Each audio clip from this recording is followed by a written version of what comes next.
पहला प्यार। विधवा शारदा हाथों में रंगीन चूड़ियां पहने बाजार से सब्जियां लेकर अपने घर की तरफ आ रही होती है। तभी बाहर खड़ी कुछ पड़ोसन की नजर शारदा पर पड़ती है और पड़ोसन रुककर बातें करने लगती हैं। अरे शारदा बहन, तुम अपने हाथों में चूड़ियां पहनी हैं। तुम तो विधवा हो ना, तुमने अपने हाथों में चूड़ियां क्यों पहनी हैं? अरे वो बहन, आज उनकी बहुत याद आ रही थी तो उनकी याद में ही मैंने चूड़ियां पहन ली। पति की याद आ रही थी तो चूड़ियां पहन ली। कल को कहेगी कि पति की याद आ रही थी इसलिए मांग में सिंदूर भी भर लिया। फिर कल रंगीन साड़ियां पहनकर कहोगी कि पति जी की याद आ रही थी इसलिए साड़ी पहन ली। ये क्या बात होती है? पति जी याद आ रहे थे तो इसमें रंगीन चूड़ियां पहनने की क्या जरूरत थी? अरे इस शारदा की सास तो इसकी हरकतों से ही परेशान रहती है। इतनी उम्र हो गई है, पति मर गया, विधवा हो गई, दो बेटे बड़े हो गए, पर अभी भी ये इस तरह की हरकतें करती है। न जाने इसका क्या ही होगा। क्या होगा क्या मतलब है? मुझे तो लग रहा है इसके पति की इसकी इन हरकतों को देखकर ही मृत्यु हुई है। ऐसे ही थोड़ी भरी जवानी में वो इसे छोड़कर चला गया। पड़ोसियों के ताने सुनकर शारदा की आंखें भर आती हैं और शारदा रोते हुए अपने घर के अंदर चली जाती है। वहीं बालकनी में खड़ी गंगा देवी ये सब देखती है और हौले से रो रही शारदा के पास आती है। क्या हुआ, रो क्यों रही है?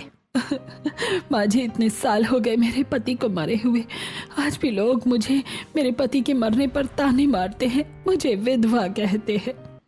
विधवा है तो विधवा ही कहेंगे ना, और अगर तू विधवा है तो सुहागन वाली हरकतें करती ही क्यों है?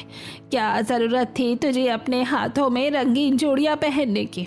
मैंने तुझे कितनी बार मना किया था, तेरा पति मर चुका है, उसके नाम की रंगीन चूड़ियां मत पहनना। माँ जी, मुझे उनकी याद आती है तभी मैं रंगीन चूड़ियां पहनती हूँ। वो कहते थे उन्हें मेरे हाथ की रंगीन चूड़ियां बहुत पसंद आती हैं। वो तो ये भी कहता था कि उसे तेरे हाथ का खाना पसंद है। अब क्या मैं उसका नाम लेकर भटकूं? तुझे उसकी याद आती है तो चूड़ियां पहन लेती है, पर तेरी वजह से मुझे भी उसकी याद आती है, आंखें भर जाती हैं। मैं भी उसकी माँ हूँ, भूल नहीं सकती। मैं भूलने की कोशिश करती हूँ पर तेरी हरकतों से बहुत परेशान हूँ। ऊपर से बाहर जाऊं तो तेरे कारण ताने भी सुनने पड़ते हैं। माँ जी, आप भी मुझे ताने मार रही हो, आप भी मुझे डांट रही हो। शारदा अपनी आंखें छुपाते हुए सामान लेकर किचन में चली जाती है। कुछ दिन बीतते हैं और शारदा विधवा के नियमों के बीच घर के सारे कामों में लगी रहती है। एक दिन सुबह राघव और नीरज तैयार होकर हॉल में आते हैं। मम्मी, हाँ, और तुमने हमारे टिफिन भी तैयार किया होगा, जल्दी से हमारे टिफिन भी दे दो। हाँ, अभी लेकर आई, तुम लोग नाश्ते पर बैठो। गंगा देवी और सूर्य प्रकाश डाइनिंग टेबल पर बैठे इंतजार कर रहे होते हैं।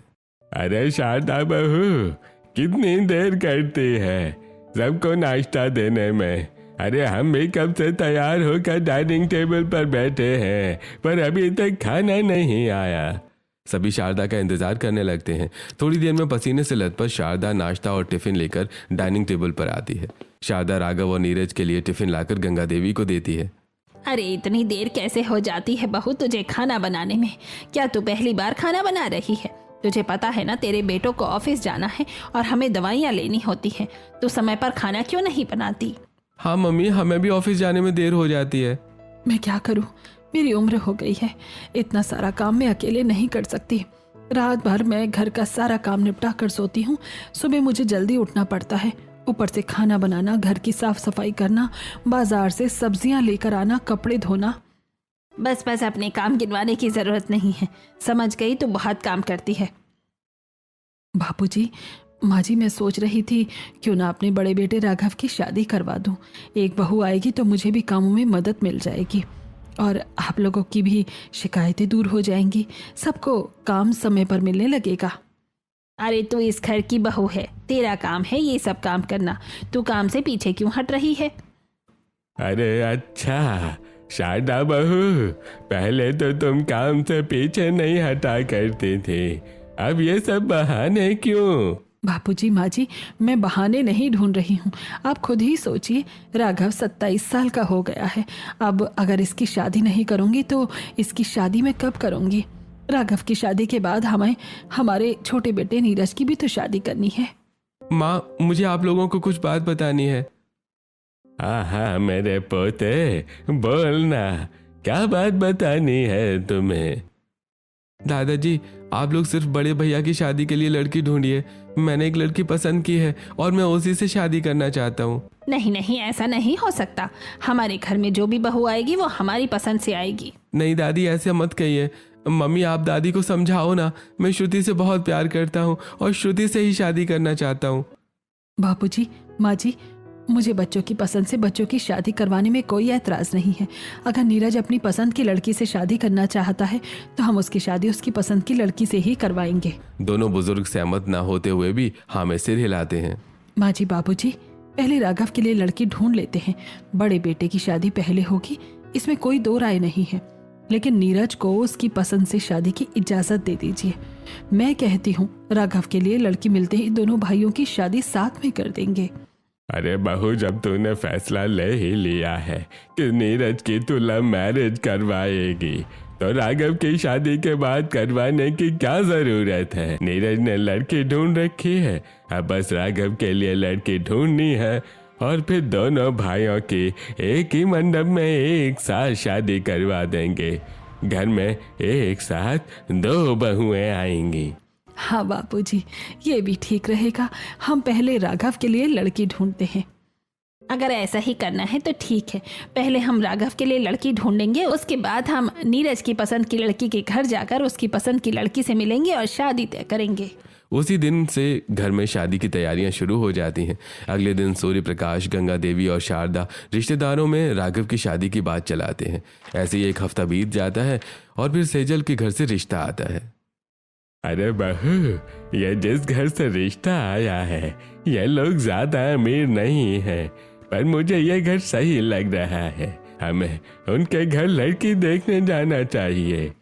बापूजी, अगर आपको ये घर सही लग रहा है तो हम जरूर लड़की देखने जाएंगे। मैंने राघव से भी पूछा है, राघव को भी लड़की पसंद है। अगर लड़की पसंद आती है तो हम भी हाँ कर देंगे। अगले दिन शारदा अपनी सास, ससुर और दोनों बेटों के साथ सेजल के घर पहुंचती है। सामने सोफे पर कृष्णलाल और मीनाक्षी बैठे होते हैं। नमस्ते जी, हमने आपके बेटे की तस्वीर देखी, हमें आपका बड़ा बेटा बहुत पसंद आया। जी, हमें भी आपकी बेटी की तस्वीर अच्छी लगी। वैसे आपकी बेटी कहाँ है, उसे बुलाइए। हाँ हाँ जी, अभी बुलाते हैं। सेजल बेटी, जल्दी बाहर आओ, तुझे देखने लड़की वाले आ गए हैं। सेजल सिंपल सलवार सूट पहनकर किचन से चाय और समोसे लेकर बाहर आती है और सभी को नाश्ता परोसती है। अरे वाह, ये समोसे और ठंडा शरबत कितना टेस्टी है, मुझे तो बहुत अच्छा लगा। ये समोसे किसने बनाए हैं? जी, मेरी बेटी सेजल ने ही बनाए हैं, अभी रसोई से बनाकर लाई है। बेटी, बहुत अच्छे चाय समोसे बनाए हैं तुमने। तुम्हें हमारा बेटा राघव कैसा लगता है? जी, अच्छी लगती हैं। जी, हमने अपनी बेटी से पूछ लिया है और उसको मंजूर भी है। जी, तो हमें भी मंजूर है। आप बस शादी की तारीख निकलवाइए। दोनों परिवारों की रजामंदी से पंडित जी से शादी की तारीख निकलवाई जाती है। राघव और सेजल की शादी तय हो जाती है। कुछ दिन बीत जाते हैं। एक दिन पूरा परिवार हॉल में बैठा होता है।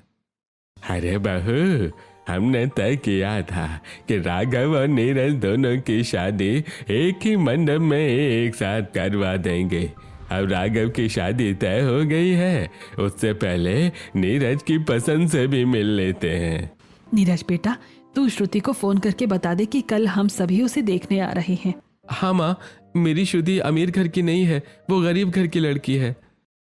मुझे कोई ऐतराज नहीं है, लड़की अमीर घर की हो या गरीब घर की, लड़की अच्छी होनी चाहिए। नीरज श्रुति को कॉल करके सारी बातें बता देता है और अगले दिन शारदा अपने पूरे परिवार के साथ नीरज की पसंद की श्रुति के घर उसे देखने के लिए पहुंचती है। श्रुति के माँ बाप हरी लाल और सुमन शारदा के परिवार को जमीन पर चटाई बिछाकर बिठाते हैं। माफ करिएगा जी, हमारे घर में आप लोगों को बिठाने के लिए कोई अच्छी जगह भी नहीं है। क्या करो, गरीबी ने कभी एक चौकी तक खरीदने नहीं दी। अरे बेटा, तुम चिंता मत करो, भगवान ने तुम्हें पैसे दिए तो क्या हुआ, तुम्हारे घर में लक्ष्मी ने तो जन्म लिया है। अपनी बेटी को बुलाओ, हम उसे देख लें, हमें तुम्हारी बेटी बहुत पसंद आई है। गंगा देवी चारों तरफ देखकर हल्की मुस्कान के साथ बात करती हैं। मैं तो सोच रही थी कोई शहरी लड़की जैसी लड़की पसंद की होगी तेरे बेटे ने, पर तेरे बेटे ने तो बहुत अच्छी लड़की पसंद की है। इससे शादी करवाने में मुझे कोई एतराज नहीं है। जी, हमारी तरफ से तो रिश्ता तय है और हम अपने बड़े बेटे राघव की भी शादी कर रहे हैं, तो हमने सोचा है साथ में ही नीरज की शादी भी कर देंगे। 20 दिन बाद ही राघव की शादी की तारीख है, उसी दिन नीरज और श्रुति की भी शादी होगी। जी जी, हमें मंजूर है। 20 दिन बाद ही हम अपनी बेटी की शादी करवाएंगे, पर हम आपको पहले ही बता दें, हमारे पास दहेज में ज़्यादा कुछ देने को नहीं है। हमें दहेज में कुछ नहीं चाहिए, बस आप अपनी बेटी को 2 जोड़ी कपड़ों में विदा कर दीजिएगा। हमारी बड़ी बहू भी किसी बहुत बड़े घर से नहीं है, वो भी हमारी तरह छोटे से ही घर से है। आप लोग बस शादी की तैयारियां कीजिए। इसी तरह नीरज और श्रुति की भी शादी तय हो जाती है और दोनों परिवारों में शादी की तैयारियां शुरू हो जाती हैं।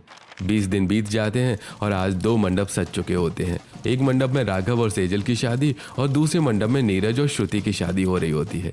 चारों तरफ मेहमानों की भीड़ होती है।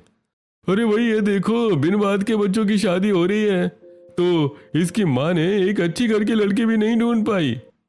दोनों बहुएं गरीब हैं, दहेज के नाम पर कुछ भी नहीं है। अरे औरत कभी भी सही फैसला नहीं ले पाती है। आज अगर इन लड़कों के पिता होते तो किसी अच्छे घर में दोनों बच्चों की शादी करते, न कि ऐसे गरीब घर में शादी करते। शारदा ये सारी बातें चुपचाप सुनती रहती है। उसके चेहरे पर दर्द साफ दिखता है, लेकिन वो अपने दोनों बेटों की शादी की रस्में पूरी करवाती रहती है और देखते ही देखते दोनों गरीब बहुएं दुल्हन बनकर अपने ससुराल आ जाती हैं। शादी तो करवा ली अपने दोनों बेटों की, पर मुझे लगता है जो रिश्ता मिला उसी से शादी करवा दी।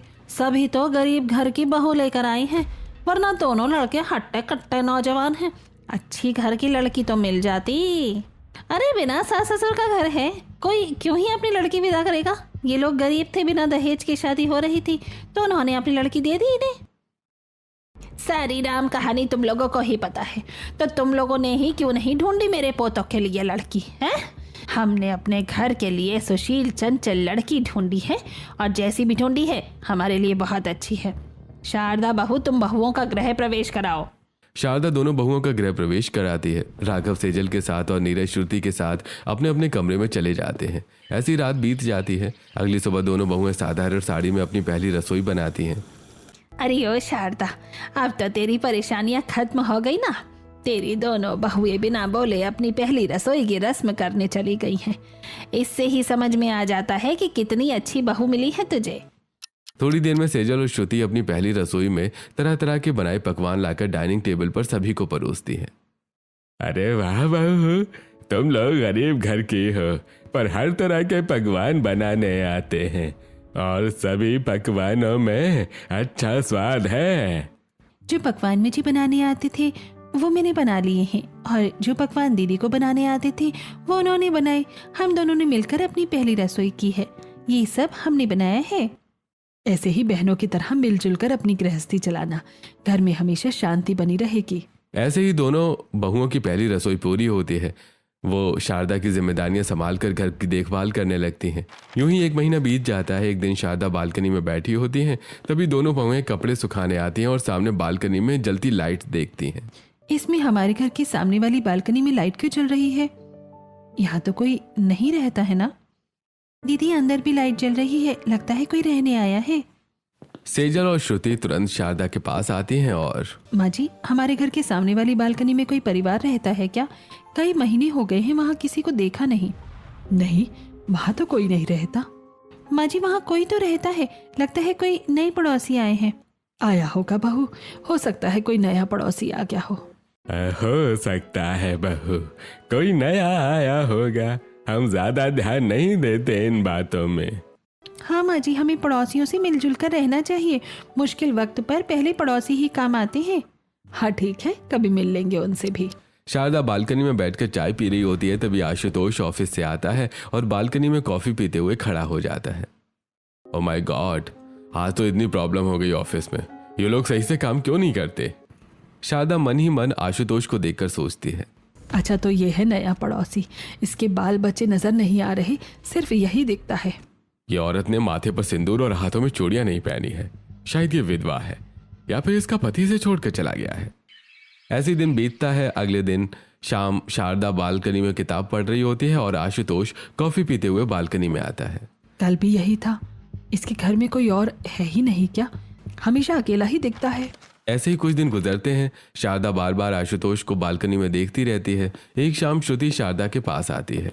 मम्मी जी, घर में सारी सब्जियां खत्म हो गई हैं। रात के खाने के लिए कुछ भी नहीं है। बहू मुझे थोड़ा पहले बता दिया कर, तो बाकी काम देख, मैं सब्जियां लेकर आती हूँ। शारदा सब्जियां लेने घर से बाहर निकलती है और सब्जी मंडी पहुंचती है, जहां आशुतोष भी सब्जियां लेने आया होता है। जी, वैसे मैं आपको कुछ दिनों से देख रहा हूँ। आप ही है ना सामने वाले घर में रहने वाली? हाँ जी, वैसे मैं भी आपको कुछ दिनों से देख रही हूँ। आपकी बीवी बच्चे कहाँ हैं? जो मेरी बीवी ने मुझे डिवोर्स देकर किसी और से शादी कर ली। जी, वैसे आपने सिंदूर और चूड़ियां नहीं पहनी है? जी, जब मेरे बच्चे छोटे थे तभी मेरे पति मुझे हमेशा के लिए छोड़कर चले गए। यह सुनकर बहुत बुरा लगा। आपकी तकलीफ मेरी तकलीफ से ज्यादा बड़ी है। I am sorry. कोई बात नहीं, ये तो मेरा भाग्य है। दोनों सब्जियां लेकर अपने अपने घर चले जाते हैं। कुछ दिन बाद शारदा बालकनी में किताब पढ़ रही होती है। तभी आशुतोष कॉफी लेकर आता है और उसे देखकर मुस्कुरा देता है। इनसे बात करनी चाहिए, लेकिन नाम भी नहीं पता और फोन नंबर भी नहीं है। बात कैसे करूं? क्या करूं? हाँ, इशारे से फोन नंबर मांगता हूं। इतना कहकर आशुतोष जेब से फोन निकालकर शारदा की तरफ नंबर मांगने का इशारा करता है। शायद ये मुझसे नंबर मांग रहे हैं। नंबर तो मैं दे दूं, पर कैसे दूं? हाँ, उंगलियों के इशारे से नंबर बताती हूँ। शारदा उंगलियों के इशारे से एक नंबर बताने लगती है और आशुतोष ध्यान से नंबर फोन में डायल करता है। तभी सेजल और श्रुति बालकनी में आ जाती हैं और शारदा घबराकर हाथ छुपा लेती है। मम्मी जी, हवा में क्या इशारे कर रही थी? अजीब सा लग रहा था। हाँ मम्मी जी, हमने देखा आपने उंगलियों से कुछ इशारा किया। अरे नहीं बहू, मैं इशारा नहीं कर रही थी। फिर क्या कर रही थी मम्मी जी? वो मैं कलाइयों की एक्सरसाइज कर रही थी। एक्सरसाइज? अभी अचानक? हाँ, कलाइयों में थोड़ा दर्द था इसीलिए। और बहू, तुम मुझसे इतना सवाल जवाब क्यों कर रही हो? तुम दोनों ने सारे काम खत्म कर लिए हैं क्या? तुम दोनों यहाँ क्यों आई हो? मम्मी जी, हमने सारे काम कर लिए हैं। हम तो यहाँ आपको चाय नाश्ते के लिए बुलाने आए हैं। कब से आप बालकनी में ही बैठी हैं? चलिए चाय नाश्ता कर लीजिए। हाँ बहू, चलो चाय नाश्ता करते हैं, चलो। शारदा अपनी दोनों बहुओं के साथ अंदर चली जाती है और फिर सभी के साथ बैठकर चाय नाश्ता करने लगती है। ऐसी रात होती है, शारदा कमरे में फोन लेकर बैठी होती है। उन्होंने मेरा नंबर लिया है, उनका फोन आता ही होगा। वहीं दूसरी तरफ आशुतोष अपने कमरे में बैठकर बार बार वही नंबर देख रहा होता है। अरे यार, ये आखिरी नंबर नहीं मिला। अब तो कई बार गलत कॉल कर चुका हूं। उनकी बहू को भी आखिरी नंबर देते समय ही आना था क्या? एक आखिरी बार कोशिश करता हूं, पर अगर इस बार भी गलत हुआ तो क्या होगा? आशुतोष एक नया नंबर मिलाकर कॉल करता है और इस बार कॉल शारदा के फोन पर लग जाती है। रिंग हो रहा है, मतलब नंबर सही है। नए नंबर से कॉल, जरूर सामने बालकनी वाले का होगा। हेलो, कौन? क्या आप मेरे सामने बालकनी वाली हैं? मैं आपकी सामने वाली बालकनी में रहने वाला हूँ। जी हाँ, मैं सामने बालकनी वाली ही हूँ, शारदा। तभी सेजल और श्रुति गर्म दूध लेकर कमरे में आती है और शारदा घबराकर फोन तुरंत काट देती है। मम्मी जी, आप किससे बातें कर रही थी और फोन क्यों काट दिया? वो मैं किसी से बातें नहीं कर रही थी। मैं तो बस फोन की आवाज़ चेक कर रही थी। पर मम्मी जी, हमने तो सुना आप किसी को अपना नाम बता रही थी। अरे बहू, वो तो मैं अपनी सहेली को फ़ोन करा था। अब आवाज़ चेक करने के लिए किसी ना किसी को तो फ़ोन ज़रूर करूँगी ना। ठीक है मम्मी जी, अगर आपके फ़ोन में सही से आवाज़ नहीं आए तो मुझे बता दीजिएगा, मैं फ़ोन ठीक करवा दूंगी। और अभी रात बहुत हो गई है, आप दूध पीकर सो जाइए। दोनों बहुएं कमरे से बाहर चली जाती हैं और शारदा राहत की सांस लेती है। वहीं आशुतोष परेशान होकर कॉल का इंतजार कर रहा होता है। लगता है फिर बहुएं आ गई होंगी। थोड़ी देर में शारदा फोन करती होगी। बहुएं चली गई, अब उन्हें फ़ोन कर लेती हूँ। अरे नहीं, रहने दो बाबा, कोई ठीक नहीं है, दोबारा आ जाएगा। शारदा बिना आशुतोष को कॉल किए दूध पीकर सो जाती है। वहीं दूसरी तरफ आशुतोष पूरी रात अपना मोबाइल फोन लिए बैठा होता है और शारदा के फोन का इंतजार कर रहा होता है। ऐसी रात बीतती है। अगले दिन दोपहर के वक्त शारदा बालकनी में बुक पढ़ रही होती है। तभी कॉफी पीते हुए आशुतोष बालकनी में आता है। अरे शारदा जी बालकनी में ही बैठी हैं, उनसे थोड़ी बात करता हूँ। नंबर तो है ही, उनसे मैसेज करता हूँ। क्या करनी है आप? मैं आशुतोष, आपके सामने वाली बालकनी वाला। अच्छा, तो इनका नाम आशुतोष है। मैं किताब पढ़ रही हूँ, आप क्या कर रहे हैं? दोनों के बीच मैसेज पर बातचीत शुरू हो जाती है। आशुतोष शारदा को मैसेज करता है और शारदा किताब के बीच में फोन छुपाकर जवाब देती है। बुक पढ़ रही हैं? मुझे भी बुक पढ़ना पसंद है। वैसे मैं अभी ऑफिस से आया हूँ, कॉफी पीकर थोड़ा रिलैक्स कर लेता हूँ। ओह, अच्छी बात है। तभी सेजल बालकनी में आती है और शारदा घबराकर फोन किताब के अंदर छुपा लेती है। मम्मी जी, आप घबरा क्यों गई? नहीं नहीं नहीं बहू, बहू, मैं कहाँ घबराई हूँ, कुछ नहीं। मम्मी जी, आपको दादा ससुर जी बुला रहे हैं। हाँ, चल बहू, चलते हैं। शारदा अपनी बहू के साथ घर के अंदर चली जाती है और ऐसे ही आशुतोष और शारदा के बीच की बातें और भी गहरी होती जाती हैं और दोनों कभी बालकनी में तो कभी मैसेज पर एक दूसरे से बात करते रहते हैं। ये शारदा जी से बातें करने में कितना अच्छा लगता है, कितना सुकून मिलता है इनसे बात करके। सारा वर्कलोड, प्रेशर सब खत्म हो जाता है। आशुतोष जी कितनी प्यारी प्यारी बातें करते हैं, कहाँ से लेकर आते हैं इतनी प्यारी प्यारी बातें। ऐसे ही आशुतोष और शारदा का रिश्ता धीरे धीरे मैसेज पर और बालकनी की मुलाकातों में आगे बढ़ने लगता है। कभी दोनों मैसेज पर बात करते हैं तो कभी फोन कॉल पर। ऐसे ही एक दिन शारदा बालकनी से मुस्कुराते हुए घर के अंदर आती है। क्या हुआ बहू, तू ये घोड़े की तरह दांत क्यों फाड़ रही है? नहीं नहीं माँ जी, मैं कहाँ दांत फाड़ रही हूँ। बहू, तू विधवा है, तुझे ये सब शोभा नहीं देता। इस तरह दांत फाड़कर घूमना अच्छा नहीं लगता देखने में। इतना कहकर गंगा देवी अपने कमरे में चली जाती है। मम्मी जी, आप मुस्कुरा तो रही थी, हमने पहली बार आपको ऐसे मुस्कुराते हुए देखा है, क्या बात है? नहीं नहीं, कोई बात नहीं है, तुम लोग अपना काम करो। इतना कहकर शारदा अपने कमरे की तरफ चली जाती है। कुछ दिनों से मैं देख रही हूँ मम्मी जी काफी खुश रहने लगी हैं। हाँ, मैं भी देख रही हूँ, पर आज दादी के सवालों में वो फंस गई।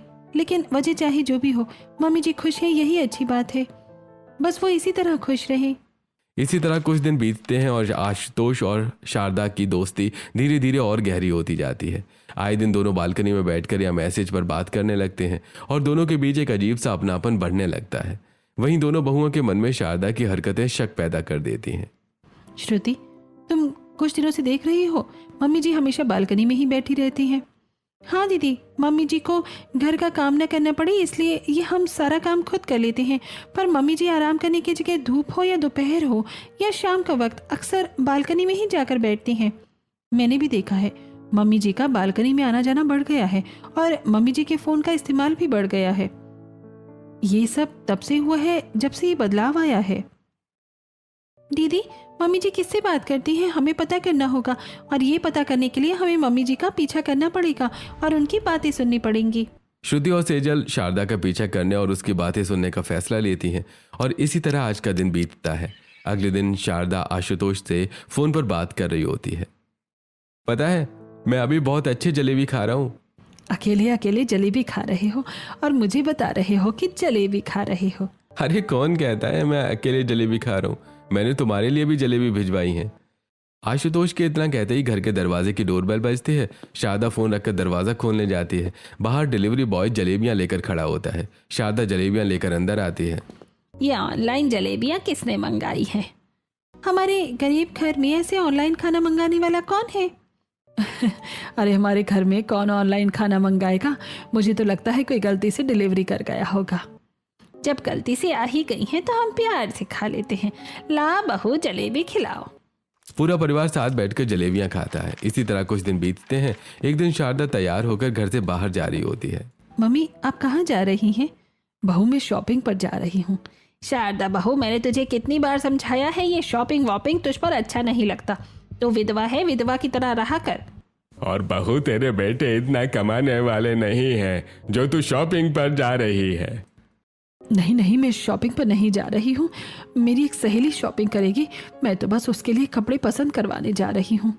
आज तू जा रही है, पर ऐसे जगहों पर ज्यादा मत जाया कर। मुझे तेरा यहाँ वहाँ जाना पसंद नहीं है। आज जा रही है तो चली जा। शारदा घर से निकलती है और आशुतोष के साथ एक शॉपिंग मॉल में पहुंचती है। अरे शारदा, तुम ये साड़ी लो, तुम्हारे ऊपर बहुत अच्छी लगेगी। नहीं नहीं आशुतोष, ये रंगीन साड़ी, तुम्हें पता है मैं ऐसी साड़ी नहीं पहन सकती। शारदा, तुम ये साड़ी पहनो। अब तुम्हें इन बेरंग साड़ियों की क्या जरूरत है? ये साड़ी मेरी तरफ से गिफ्ट है। आशुतोष जबरदस्ती शारदा को साड़ी दिलवा देता है और शारदा उसे चुपके से अपने कमरे में ले जाकर छुपा रही होती है। कुछ देर बाद शारदा अपने कमरे में साड़ी छुपा रही होती है, तभी गंगा देवी आ जाती है। बहू, तू अलमारी में क्या रख रही है? ये क्या बहू, रंगीन साड़ी, वो भी तेरी अलमारी में? अब क्या चूड़ियों के साथ साथ तुझे रंगीन साड़ियाँ पहनने का भी मन करने लगा है क्या? नहीं नहीं माँ जी, मेरी सहेली ने ज़बरदस्ती मुझे ये साड़ी दिलवा दी है। मैं ये साड़ी नहीं पहनूंगी। ऐसी कौन सी सहेली है जो विधवाओं के नियम नहीं जानती और तुझे जबरदस्ती साड़ी दिलवा देती है? ऐसी सहेली से दूरी बना ले, वही अच्छा रहेगा। इसी तरह कुछ दिन बीतते हैं और एक दिन गंगा देवी सीढ़ी से गिर जाती हैं। परिवार घबराकर उन्हें अस्पताल लेकर आता है। देखें, इनके इलाज के लिए 25,000 रुपए की जरूरत पड़ेगी। डॉक्टर साहब, 25,000 रुपए? अभी मेरे पास सिर्फ 10,000 रुपए हैं। आप मेरी दादी का इलाज कर दीजिए।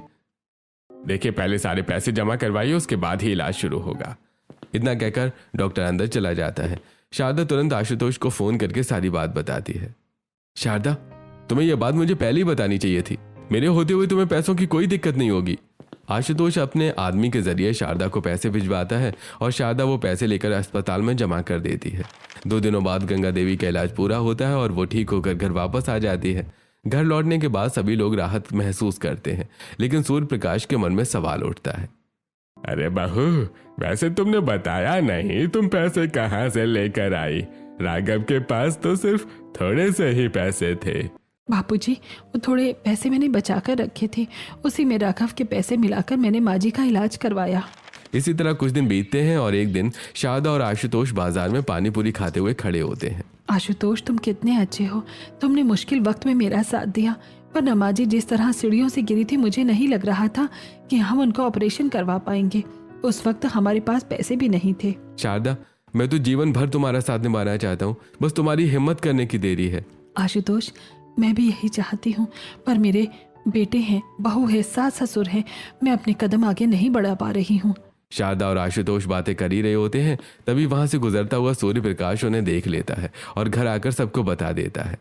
अरे, मैंने शारदा बहू की सारी बातें सुन ली है। हमारी बालकनी के सामने वाले आदमी के साथ इसका चक्कर चल रहा है। मुझे तो पहले से ही शक था। रोज रोज बालकनी में जाना, नई साड़ी लाना, अचानक पैसों का इंतजाम होना, चेहरे पर मुस्कान, खाना पीना। आने तो आज इसे बताती हूँ। पूरा परिवार शारदा के इंतजार में बैठ जाता है। थोड़ी देर बाद शारदा मुस्कुराते हुए घर में आती है। बहू, कहाँ से आ रही हो तुम? बड़ी खुश लग रही हो। हाँ माँ जी, मैं सब्जियाँ लेने गई थी और आज दिल बड़ा खुश लग रहा है। बहू, कितना झूठ बोलोगी? अरे सच बताओ, क्या तुम सब्जियां लेने गई थी? हाँ पापा जी, मैं सब्जियाँ लेने ही गई थी। मम्मी जी, हम सबको पता चल गया है कि हमारी बालकनी के सामने वाली बालकनी में रहने वाले आदमी से आप प्यार करती हैं। ये आपने बहुत गलत किया। आपको ऐसा नहीं करना चाहिए था। बहू, आप लोग मुझे गलत मत समझिए। मम्मी, हम हमेशा सोचते थे कि आपने हमें पालने पोसने के लिए कितनी मेहनत की होगी, पर आज आपकी इस हरकत ने हमारी सारी सोच बदल दी। हमें यकीन नहीं हो रहा है कि आप भी ऐसा कुछ कर सकती हैं। अरे शारदा बहू, हमें लगता था तुम समझदार हो, पर तुमने आज अपनी पवित्रता और भारतीय नारी होने पर शक पैदा कर दिया है। शारदा बहू, पहले जब लोग कहते थे कि तुम्हारी बहू विधवा है, उस पर नजर रखा करो, तब हम सोचते थे कि जरूरत नहीं है। हमारी बहू समझदार है, पर धीरे धीरे तुम्हारी हरकतों से हमने तुम्हें संभाले रखा। डांटा भी, पर तुम पर डांट का कोई असर ही नहीं हुआ। तुमने ये इतनी नीच हरकत की है। नहीं नहीं, आप लोग मुझे गलत समझ रहे हैं। मैंने कोई भी गलत काम नहीं किया। और वो तुम लोग तो मुझे समझो, तुम्हें तो यकीन है ना मुझ पर? मम्मी, हमें आप पर भरोसा नहीं रहा। आपकी बहुएं आप पर कैसे भरोसा करेंगी? क्यों नहीं यकीन करेंगे? हमें मम्मी जी पर पूरा यकीन है। सेजल, ये तुम क्या कह रही हो? हाँ राघव, जब मम्मी जी कह रही हैं तो उन्होंने कोई गलत काम नहीं किया, तो हम उनका यकीन क्यों नहीं करें? आप लोगों को ऐसे कैसे शक हो सकता है? और रही बात किसी से प्यार करने की, तो प्यार करना कोई जुर्म तो नहीं है ना। अगर प्यार करना गलत है तो फिर मम्मी जी को विधवा बनाकर छोड़ देना भी गलत है। उसका क्या? और आप लोग ये क्यों सोच रहे हैं कि मम्मी जी ने कोई गलत काम किया होगा? आप ये क्यों नहीं सोच रहे हैं कि मम्मी जी ने इतने सालों तक कितने सालों के ताने सुने, कितनी परेशानियां झेली और अकेले 2-2 बच्चों को पाल पोस कर बड़ा किया है। हर गली मोहल्ले में उन्हें ताने और अपमान के अलावा कुछ नहीं मिला। किसी ने उनका साथ नहीं दिया, और आज जब उन्हें कोई साथ देने वाला मिला है तो क्यों ना वो उनका हाथ थामे? क्यों वो अपनी पूरी जिंदगी अकेले और दुख में बिताए? उनकी ही उम्र क्या है? अभी तो उनकी पूरी जिंदगी बाकी है। आप लोग बिल्कुल सच कह रहे हो। हमने कभी ये सोचा ही नहीं कि मम्मी ने हमें पालने पोसने में अपनी पूरी जिंदगी अकेले कैसे बिताई। उन्हें भी तो प्यार की जरूरत होती है। बहू, तुम लोग अपनी बड़ी बड़ी बातों से अपने पतियों का दिल बदल सकती हो, पर गलत को सही नहीं बना सकती। जो गलत है वो गलत है। दादी सासू माँ, आप जरा सोचिए, खुदा न खास्ता अगर आपको अपनी जिंदगी अकेले बितानी पड़ती और जिस तरह के ताने और बातें मम्मी जी ने झेली हैं, अगर वही आपके साथ होता तो आप क्या करती? श्रुति की बातों से शारदा की आंखों में आंसू भर आते हैं। बहू, आज तुम्हारी बातों से मुझे शारदा बहू की तकलीफ समझ में आई है, वरना आज तक तो हम सिर्फ पड़ोसी और रिश्तेदारों की बातों में ही शारदा को डांटा करते थे। एक अकेली औरत के लिए आज के ज़माने में अपने बच्चों को पालना कितना मुश्किल है, इसका एहसास मुझे तुम्हारी बातों से हुआ। मेरी बहू ने कोई गलती नहीं की है, मुझे अपनी बहू पर बहुत भरोसा है। अगर तुम लोगों को इस पर भरोसा है तो तुम लोग रहो इसके साथ, मैं नहीं रहूंगा। नहीं नहीं पिताजी, ये घर उन्होंने आप लोगों के लिए बनाया था। अगर इस घर में आप लोग ही नहीं रहेंगे तो मैं रहकर क्या करूंगी, इसीलिए मैं ये घर छोड़कर जाऊंगी। इतना कहकर शारदा रोते हुए घर से बाहर निकल जाती है। अरे गंगा, तुम्हें क्या हो गया? तुम भी इन नई बहुओं की बातों में आ गई, इन्हें क्या समझ है? मैं इनकी बातों में नहीं आई हूँ, बल्कि इनकी बातों से मुझे वो दिन याद आया है जब आप मुझे अपनी कहानी सुनाया करते थे। जरा याद कीजिए, यही हालत एक समय आपकी माँ की भी हुआ करती थी। आज से 80 साल पहले सूर्य प्रकाश की माँ सुमन सूर्य प्रकाश को अपनी पीठ पर बांधकर खेतों में तेज धूप में काम कर रही होती है। गला सूख रहा है, कुएं से थोड़ा पानी पी लेती हूँ। सुमन पानी पीने के लिए आगे बढ़ती है, तभी गांव का मुखिया बाल्टी छीन लेता है। अरे मनूस औरत, तेरा पति मर गया है और तू गांव के कुएं को खराब कर रही है। चल जा, प्यास लगी है तो गांव के बाहर वाले कुएं से पानी पी कर आ। सेजल बहू, श्रुति बहू, जल्दी अपनी सास को रोको, कहीं वो ज्यादा दूर न चली जाए। मुझसे बहुत बड़ी गलती हो गई, मैं अपनी बीती हुई बातों और अपनी माँ के दर्द को समझ नहीं पाया। सेजल और श्रुति शारदा को रोक लेती हैं। पूरा परिवार शारदा के सामने हाथ जोड़कर माफी मांगता है और शारदा बड़ा दिल रखकर सभी को माफ करती है। और फिर पूरा परिवार आशुतोष से शारदा की शादी करवाता है और आशुतोष शारदा अपने पूरे परिवार के साथ प्यार भरी जिंदगी बिताते। घर वालों के सामने और पीठ